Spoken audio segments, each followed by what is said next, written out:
Assalaamu calaykum waraxmatullaahi wabarakaatuh. Waa mar kale iyo channelkeennii Magan 24 Active. Wararkii ugu dambeeyay siday sheegayaan caasimadii Maqale ee Tigreega ayaa saaka si toos ah loola wareegay. Waxaana ilaa maanta faraha ka taagtaagaya ilaa habeenkii xalay ahaa dowladda uu garwadeenka ka yahay Abiy Ahmed.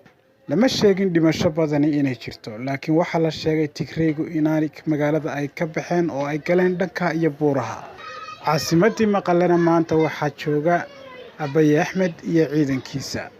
muddadii loo qabtay Tigreega way dhammaatay, iyaguna waxay haayeen markii muddadu dhammaatay ambaba ay soo dhadhaweyd waxay noqdeen kuwa ka sii baxa caasimadda oo gala dhanka iyo buuraha.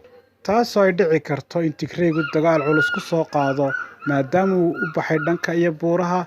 waxay u fududaynaysaa taasi inay Tigreegu weerar culus soo qaadaan. Tigreegu wuxuu qabsaday dhammaanba magaalada, waxaanu si aad iyo aad u haystaa oo maanta uu ka talinayaa goobihii caamka ahaa sida isbitaaladii waaweynaa, xafiisyadii dowladda iyo saldhigyadii iyo meelihii muhiimka ah oo dhan, iyo gaar ahaan magaalada oo uu ku hayo gacanta. hase ahaatee warar si hoos ahaana u soo baxaya ayaa waxay sheegayaan axaddeeda inay Tigreegu soo qaadi doonaan dagaal lama filaan ah, taasay dib ugu xoreynayaan magaalada Maqale ee caasimadda Tigreega ah. dad fara badan oo Tigreeya ayaa isdhiibay sida la sheegay, laakiin ma aha dhanka awood. waxay sheegeen inay tahay xeelad siyaasadeed oon gunteeda la gaari karin. Itoobiya dhammaan waxa aan ka shaqaynaynin aaladihii lagu wada xidhiidhi jiray iyo weliba barihii bulshadu ay ku kulmi jirtay. suurtagal ma aha in si xaqiiqada si dhaqso ah loo helo. malaayiin Tigreeya ayaa akoonnadoodii la xayiray.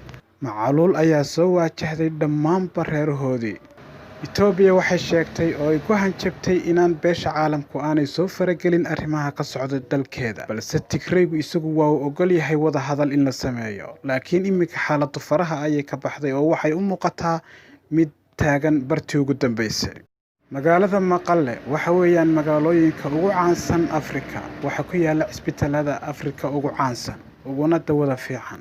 haddaba su-aashayna hortaala waxay tahay, maadaama uu Tigreegu ka baxay magaaladii Maqale, sababta uga baxay waxa la yidhi waxa weeyaan ma doonayo magaaladiisu inay noqoto goob dagaal oo lagu dagaalamo. su-aasha kale ee la mari leeyahay waxay tahay Tigreegu hadduu dagaal soo qaado oo xigmadii uga baxay magaalada Maqale ay ahayd inaanay burburin, haddana haddii Tigreegu dagaal soo qaado magaaladu way burburaysaa. labadaas ayay dadku isku khilaafsan yihiin oo la mari leeyahay, jawaabna looma hayo. qadiyadda siyaasadeed ee Itoobiya ee cirka isku sii shareertay waad nagula wadaagi kartaa qaybta commentiga, iyo su-aalahaasi jawaabta loo waayay haddii aad nooga jawaabi karto waad nagu soo qori kartaa soo sheegnay ayaad nagu soo hagaajin kartaa wixii fikira. aad iyo aad u mahadsantihiin. fadlan channelka subscribe saar si ay kuu soo gaaraan waxyaabihii ugu dambeeyay ee qadiyadda Itoobiya ka jirta.